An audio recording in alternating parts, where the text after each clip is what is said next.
welcome to Slator Pod and welcome from Zurich. Hi everyone, Esther here from London. Yes, in today's virtual world, we need to say where we are. Quick Corona update. Here, life's getting back to very much to normal. How about the UK? Not so much, not quite yet. Still, at least a partial lockdown here. Although apparently from the 15th, things are going to start opening up a little bit more. Okay. So there we go. Yeah, it's interesting to see what's going to go on with also the conferencing side. We're going to talk about interpreters today, so that's going to be key for them. I listened to an interview with the founder of the Web Summit on a podcast, and they've canceled their giant Toronto Collision Conference. It's called, and they're going remote. So it was really interesting for us to understand how they pull off these remote conferences. But they still have Lisbon scheduled for for sometime late this year. Point being, like here, it's really feeling like things are going back to normal. So potentially you could start to do conferences again. But in the meantime, as we announced last week, we're doing SlatorCon remote. Registrations have been fantastic. Didn't really see this, in the first week that we get so many registrations. So let's see if we have to upgrade that package again that we signed up with GoToWebinar. Again, we discussed between Zoom and GoToWebinar. So let's. Is that like 250 or how many does it go up to? I think it goes up to like 400, and then you need to take the next plan. So let's see how far we have to upgrade to. There's still, of course, plenty of time, 4.5 weeks left to register. So please head over to the website and register at cheap and cheerful $25. Today, we're going to talk about interpreters, more specifically European Union contract interpreters, as opposed to staff interpreters. We're going to talk a bit about machine translation figures at SDL. Let's talk about the job index that we publish, and also some anecdotal things we're seeing from LinkedIn posts and other sources. Then we're going to talk about Verizon Media and how they localize their more than a dozen properties, including TechCrunch and HuffPost and Yahoo Mail and things like that. Very impressive how they're managing this. And then let's talk about some MT hiccups that, of course, are still occurring. And that's that. So, we kind of always wanted to write a story and investigate a story about how interpreters are doing. And one of the things that we picked up on in also the mainstream media is how European Union interpreters, more specifically, are struggling after much of the European Union bureaucracy went into lockdown, right? I mean, it's all of these in-person meetings that were canceled, and basically demand evaporated overnight. And this has been picked up by a number of, mainstream or bigger publications, but they typically, it's very short and they don't really talk to the interpreters too much. So we decided to reach out. We got on the record comment from 4 interpreters, 4 contract interpreters, and those 4 contract interpreters are part of a huge contingent of apparently 3,200 such contract interpreters that work for European Union institutions. All the 3 big ones: the Commission, the Parliament, and the Court. About 40% of them have regular contracts, and those contractors, they apparently cover around 50% of all the simultaneous interpreting that's going on at the meetings and conferences that are organized by the European Union, and the rest is covered by the staff interpreters. So those are full-time interpreters that have all the protections and working contracts of a full-time employee. Now, the AIIC, the kind of interpreter trade union, they have been in mitigating talks or in talks with the European institutions since early April about how those contract interpreters that are now finding them out of work, how they can be, the blow can be cushioned for them, and what the result or what the European Union has offered now apparently is like a one-off payment. It's a little complicated. And that's also one of the points that the interpreters criticize, that they don't really get it. So it's apparently a one-off payment of 1,300 euros, but that is a kind of a payment that will be offset against future work they're getting, right? So Okay. so basically, would have to pay it back, or well, you're not paying it back, but you're not subtract going to it. get compensated for some of the work that you're going to be doing in the future, right?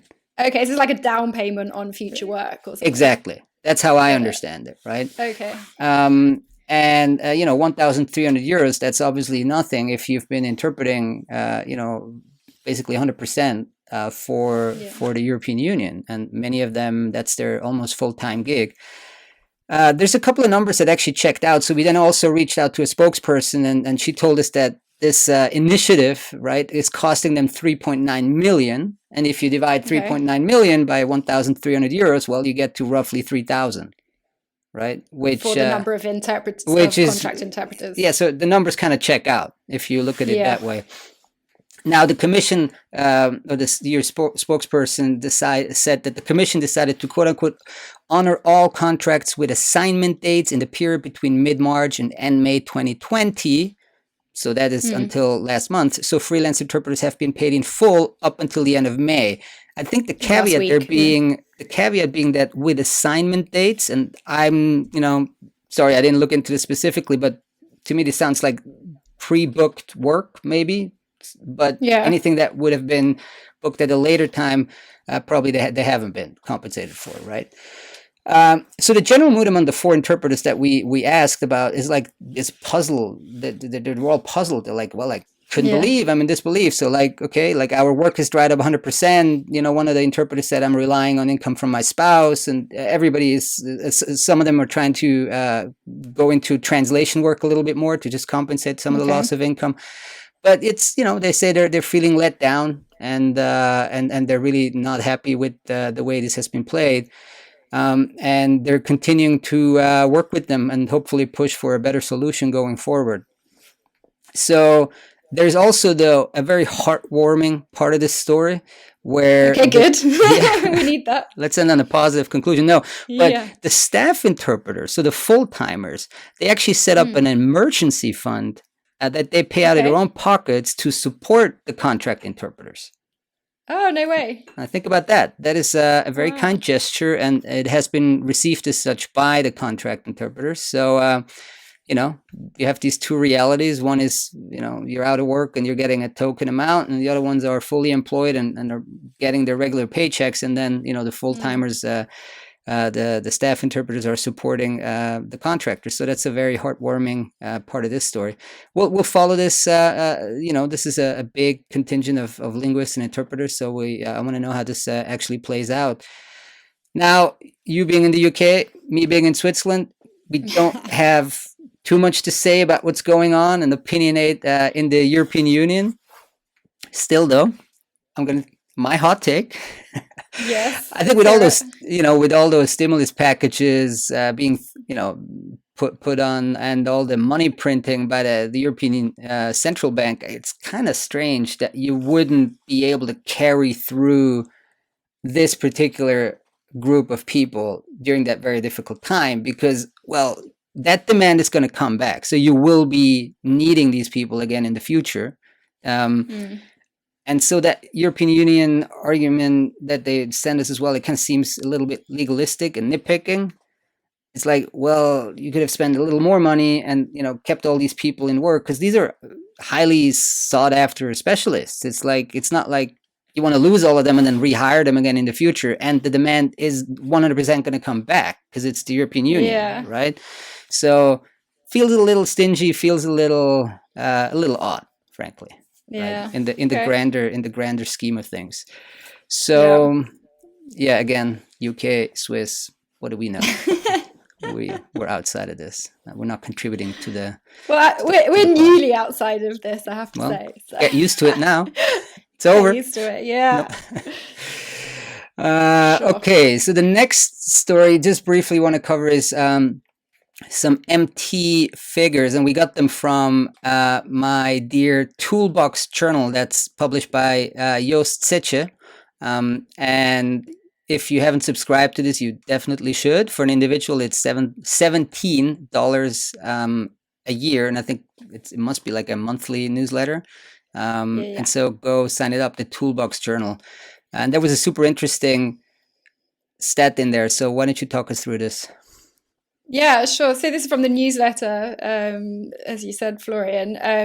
And so divided into parts, sort of lots of different topics going on within that one newsletter. But one we picked up on was around NMT use and free NMT use in SDL versus the likes of Google, Microsoft, DeepL. So I think Jost was looking into, just how much of this sort of NMT is being used for free in SDL versus these other platforms.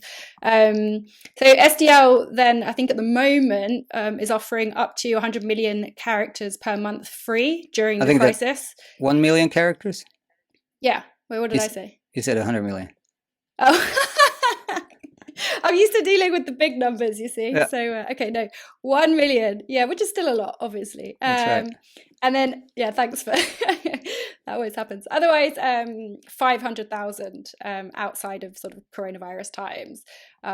So, yeah, I think their director of product management, who is Daniel Brockman, shared some data with Jost, basically saying that they've crossed the 1 billion characters for free mark as part of their free offering. Okay. So I don't know in what kind of time frame, but it's pretty big. And then in terms of comparison with Google and DeepL specifically, not so much Microsoft because it appears that the usage is a lot lower. So from the graph, yeah, I mean they sort of concluded that DeepL plus Google use together equals the amount of NMT use that SDL is seeing. Mm-hmm. So SDL basically has twice as much. And I mean, that's interesting, I suppose, in and of itself. But I think what Jost did was actually look into it in slightly more detail around the language combinations. So Google's offering 109 languages, which uses pivoting. SDL is about half that, or 52, but without pivot, and some offering direct combinations into non-English combinations or languages as well. Whereas DeepL, obviously, as we know, is a lot fewer. So it's 12 languages, although it offers more with pivot languages. So what the conclusion of this kind of piece is that, well, DeepL has a markedly bigger share for those languages that it does actually serve, or is likely to be the case. And because DeepL is not easily licensed outside of the US, that also sort of has an implication on usage. But from the graphs that you can see, Google and SDL both picked up, as you might expect, since the month of March 2020, while apparently DeepL usage has remained stable on the free, on the free offering. Outside information about there. So just to jump in there, I think you said outside the US, but DeepL not so easily outside the European Union. EU. Yeah. That said though, I'm getting all my stats wrong. No, but they did just launch in the US recently. Right, yeah. So maybe now it's I think they did. I think traditionally, it's been hard outside of the EU to license DeepL potentially. So maybe now they are launching, expanding to the US. That's a good sign for their usage. Yeah. Yeah, so that was an interesting story. Just a small piece, I suppose, anecdotally on the types of volumes that they're seeing there. Yeah, and I mean, I think you can actually get access to the back catalog if you register for Jost's newsletter now. Oh, okay. Yeah. So yeah, I think so too. Yeah. Yeah, I think you should really. I encourage everybody to go there and register for those. Very few people who haven't done so yet, because it's super popular, that newsletter. Yeah. Yeah, let's talk about jobs, disappearing jobs. We, redid our job index last month, and now we have the first data point come in based on the new metrics, and it dropped again, not as strongly as before, but it did drop quite dramatically again. And now we're back to like 2018 levels in terms of the overall index. And I think the strongest fall was in the job ads that are out there. So we look at all these different components and make an aggregate index. The strongest fall was in job ads for translators, interpreters, and linguists out there. LinkedIn data, the number of interpreters, translators, not so much, obviously, because people won't immediately like recategorize themselves on LinkedIn. Yeah. If anything, they should probably be more active on LinkedIn. But yeah, job index fell. Now, anecdotal evidence we're seeing and we're hearing. I mean, there's layoffs going on now. I think we're past the stage of those furloughs where people are like, well, maybe I can, furlough someone and then see if the crisis passes and that we can come back. I think we're at the beginning of the phase where people are actually being let go from some of these companies. And then there's this interesting, I don't know, practice, I'd call it, where people post on LinkedIn that part of their team was let go. And, this is a group of such talented people. Why don't you ping me for them? Now, I did understand it on Bubble's case. That was maybe like 6-7 weeks ago. Maybe 8 weeks ago. They had like 70 people or something, wasn't it? It was a large. Yeah, and the person was very number. senior that posted it. Now, the next example is somebody from WeWork's globalization team. And I don't think he was particularly senior, right? It's a localization project coordinator. Yeah, I mean, it's sometimes hard to tell, I think, from sort of client-side techie roles. But doesn't appear so. So he said that, globalization team at WeWork has been significantly impacted by the recent layoffs, and today was the latest round, and he was asking for potential opportunities for his colleagues who have been laid off. Got a ton of response, of course, from LinkedIn people and suggestions.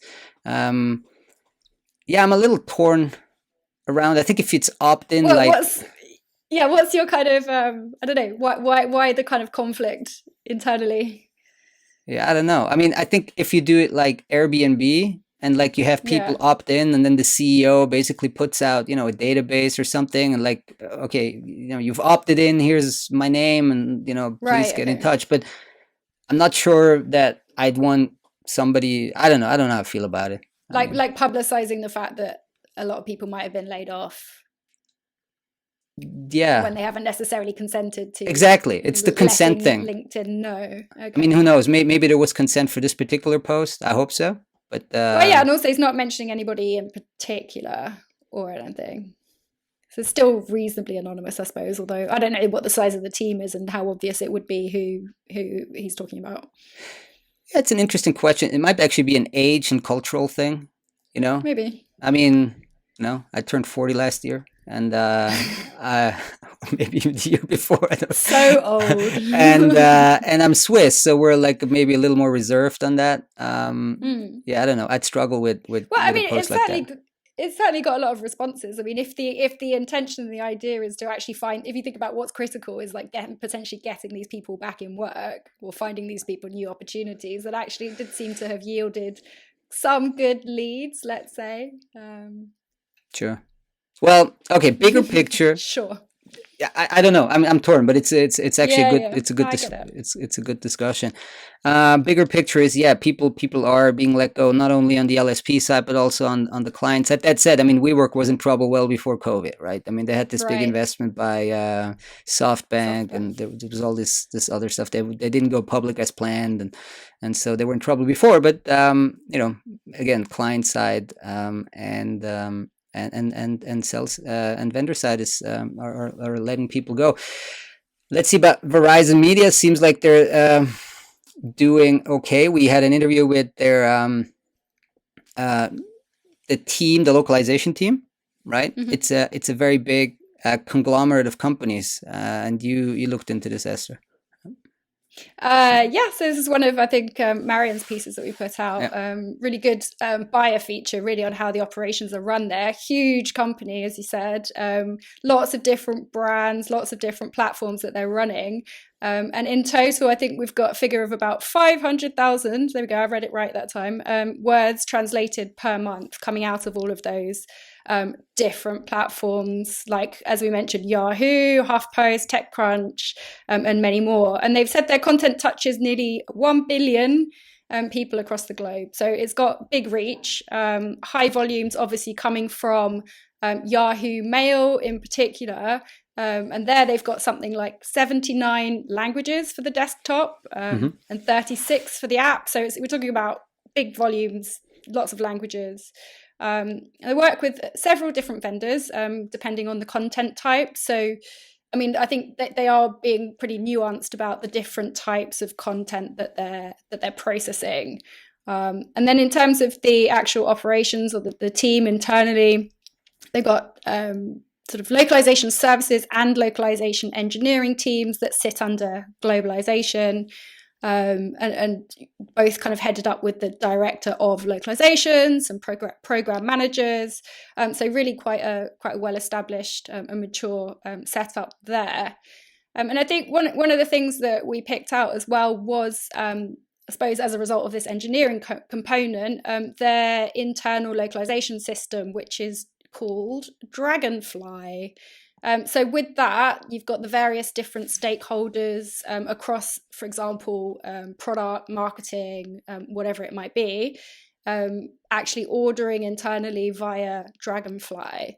And then Dragonfly being integrated with vendors and with some internal content management systems that they have. TMs, right? TM's glossary. It's got its own. Yeah, it's got some levels of automation, glossary management, TMs. I think it sends requests out to vendors automatically somehow. There's messaging, so vendors can talk to both the localization PMs and also the requesters if they need to. And it offers obviously project tracking and delivery back to the requesters. So yeah, pretty interesting setup there. I don't know if we just want to mention something about the post-editing of machine translation workflow. Yeah, I mean, they're doing post-editing for UI and some technical news content she mentioned. I think it's more in a trial stage, right? I mean, they're using it, they're trying to see how well it works. But I think it's not really, like, as they'd say, like deployed at scale. Yeah, right. Yeah, it seems so. I think they've said that obviously for high impact marketing content, they're doing a very involved kind of workflow, human based, totally separately. And then for help content, obviously a good candidate for post editing of machine translation. And then for the UI, they said really it's a test on that content so they can try and understand a bit better how the engine actually parses like shorter strings, shorter sentences and things like that. But they're still doing a full post edit to bring it up to quality. And then for the news content that out there, they'll be using MT. I mean, there's a lot of work going into by the journalists, and I think you don't want to make a, just. I think they were talking about some quite. Yeah. Oh no, I was going to say I think they're talking about some quite short cycle news content that's come out of like COVID and stuff. Maybe when they've got a super short turnaround. But yeah, like you said, I don't think it's at super wide scale yet. Or maybe Yahoo Finance, right? All of these corporate announcements that would lend itself very well for MT, but not like a well researched kind of editorial piece. Yeah, not like Huffington Post kind of. Yeah, that would make a lot of sense. Although news content is probably one of the categories that gets emptied quite well because there's just so much reference out there. And when all of the tests many of the tests I'm doing when I kind of want to check how good MT has gotten is usually I use like newspaper or like news articles, and it's getting quite good. Yeah. But it's still surprising. Segueing into our next topic, it's still sometimes odd and surprising. So how come? Oh, yes. Okay. Talking about some surprising behavior in machine translation. This was a research paper that was published recently by two researchers from the University of Amsterdam, Christoph Mons and Marzia Fadi. So they were looking at, what happens if you change something very, very, very small in the source sentence and then machine translate it. So, I mean, typically, normally speaking, what you would expect to see is, well, whatever change you've made to the source sentence would be replicated in the target sentence, but then there would be no change beyond that.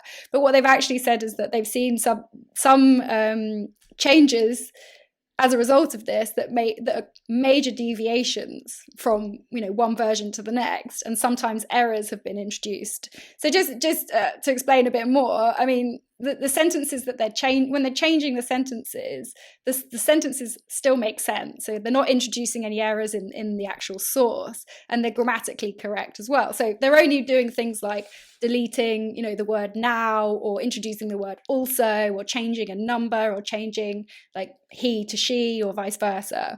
And there's not really any sort of rhyme or reason or logic, I suppose, behind that. Well, they called their paper "The Unreasonable Volatility of Neural Machine Translation Models." Kudos to that title. That's a fairly clickbaity title. Pretty catchy. It was hard for me to rewrite that title because it's a great title already. And it's kind of you change it, you tweak a little bit, and then the model comes up with a very different translation. Yeah. Yeah. Well, I think most of the time, even with these little changes, they are still, it is still the expected changes that you're seeing. So I think it was something like 70% of the time it's as expected, but then, and then depending on the different models that they were examining, some of the changes resulted in quality issues or impact on quality of around like 19 to 25%. So there's still some kind of question mark over, like, why is this happening? How is it happening?